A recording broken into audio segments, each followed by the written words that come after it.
नमस्कार, स्वागत है आप सभी का। यूपी एनएचएम 17,000 रिजल्ट को लेकर के बात करेंगे और जैसा कि हमने इसके पहले आप सभी से कहा था कि थोड़ा-सा समय दीजिए और उसके बाद जो कुछ भी जानकारी मिलेगी आपको बताएँगे। एक खबर आप सभी ने देखी होगी बीच में, मिशन निदेशक एनएचएम यूपी को लेकर के और आपकी भर्ती भी एनएचएम से है और मिशन निदेशक के खिलाफ सीबीआई जाँच भी चल रही है। आप इस तरह की भी न्यूज़ आपने देखा होगा। अब यहाँ पर बात करते हैं आपकी भर्ती के परिप्रेक्ष्य में। तो आपकी भर्ती में काम चल रहा था काफ़ी तेज़ी से, चाहे आवेदन लिया गया हो, उसके तुरंत बाद एग्ज़ाम डेट और साथ ही साथ प्रेफ़रेंस भी ले लिया गया, लोकेशन प्रेफ़रेंस। फिर ये लगा था कि अधिकतम आपका रिज़ल्ट जो है फरवरी लास्ट तक जाएगा, लेकिन फरवरी भी निकल गया और मार्च भी आपका बीत रहा है, लेकिन रिज़ल्ट आपका डिक्लेयर नहीं हो सका एनएचएम से। एक तो आप सभी जानते हैं 2700 जो वाली भर्ती थी उसका क्या हाल हुआ।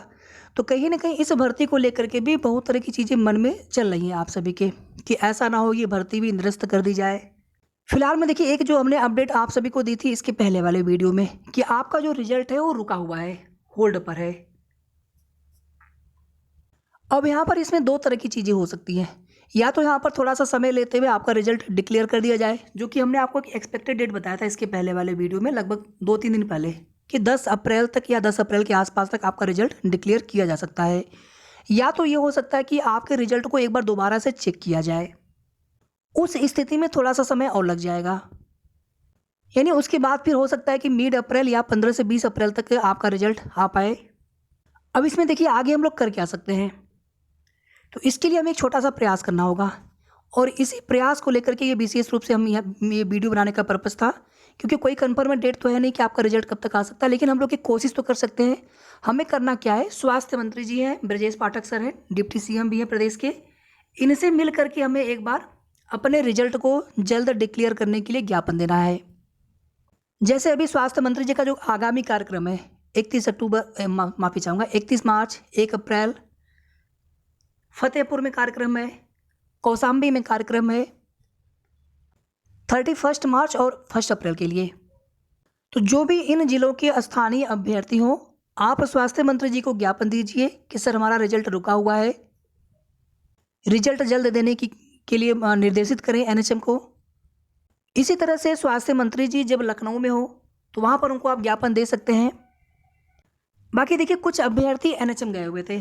आप सभी को कुछ दिन पहले ये पता चला होगा, कुछ अभ्यर्थी एनएचएम गए हुए थे जहाँ से उन्हें कुछ भी बताने से मना किया गया है, इनकार किया गया है कि कोई भी अपडेट आपको नहीं बता सकते हैं कि आपका रिज़ल्ट कब तक डिक्लेयर होगा।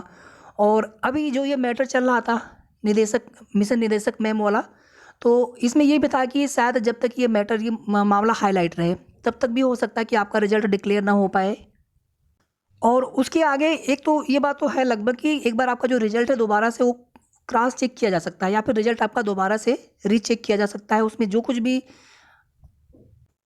रिज़ल्ट बनाने की प्रक्रिया का भाग होता है उसी के अंतर्गत ये सारे कार्य किए जाएंगे। और अगर सब कुछ ठीक रहा तो आपका रिज़ल्ट 10 अप्रैल तक भी डिक्लेयर किया जा सकता है। अब यहाँ पर देखिए एक तो मुहिम ये हो गई कि स्वास्थ्य मंत्री जी को ज्ञापन दिया जाए। एनएचएम भी कुछ अभ्यर्थी गए हुए थे, दोबारा भी जा सकते हैं जो लखनऊ व आसपास के अभ्यर्थी हों। दूसरा हम लोग यहाँ पर एक काम और कर सकते हैं कि हम लोग बीच में एक दिन ट्विटर कैंपेन कर लें। ट्विटर कैंपेन तब प्रभावी होगा जब अपना हैशटैग ट्रेंडिंग में आएगा और हैशटैग ट्रेंडिंग में लाने के लिए कम से कम 2 से 3 हज़ार तक अभ्यर्थी एक साथ आप जब साथ देंगे तभी हो पाएगा। हैशटैग बना करके आपको हम दे देंगे, ठीक है, यूपी एनएचएम 17,291 रिजल्ट या यूपी एनएचएम 17,000 रिजल्ट, ठीक है, एक हैशटैग बना लेंगे। बाकी आप लोग भी सजेस्ट कर सकते हैं कि क्या हैशटैग होना चाहिए और समय भी आप सभी बता सकते हैं कि हाँ ऐसा समय रखा जाए, इस समय हम लोग साथ देंगे। और आप में से जिनके पास ट्विटर पर अकाउंट ना हो, आप ट्विटर पर अकाउंट बना लीजिए। कैसे आपको ट्वीट और रीट्वीट करना होगा उसके बारे में हम आपको बता देंगे। एक पर्टिकुलर हैशटैग को लेकर के स्वास्थ्य मंत्री जी, एनएचएम और कुछ मीडिया बंधुओं को टैग करते हुए अधिक से अधिक संख्या में ट्वीट और रीट्वीट करेंगे। अगर 2 से 3 हज़ार अगर आप लोग साथ दे देते हैं तो बिल्कुल टॉप पर आपका हैशटैग ट्रेंडिंग में लाने की जिम्मेदारी हमारी। लेकिन आपको सही सही हैशटैग का प्रयोग करते हुए कम से कम आपको 15 से 20 ट्वीट करना होगा और एक निश्चित एक निर्धारित समय अवधि के अंदर, क्योंकि लास्ट 1 आवर का ही काउंट होता है। कोई भी हैशटैग जब ट्रेंडिंग में आता है लास्ट 1 आवर में कितने टोटल ट्वीट्स हुए हैं उसी के आधार पर वो ट्रेंडिंग में आता है। अब ऐसा नहीं कि 200-300 लोगों ने साथ दिया तो उससे तो नहीं हो पाएगा। कम से कम 1000, 1500, 2000 लोग कम से कम साथ आए।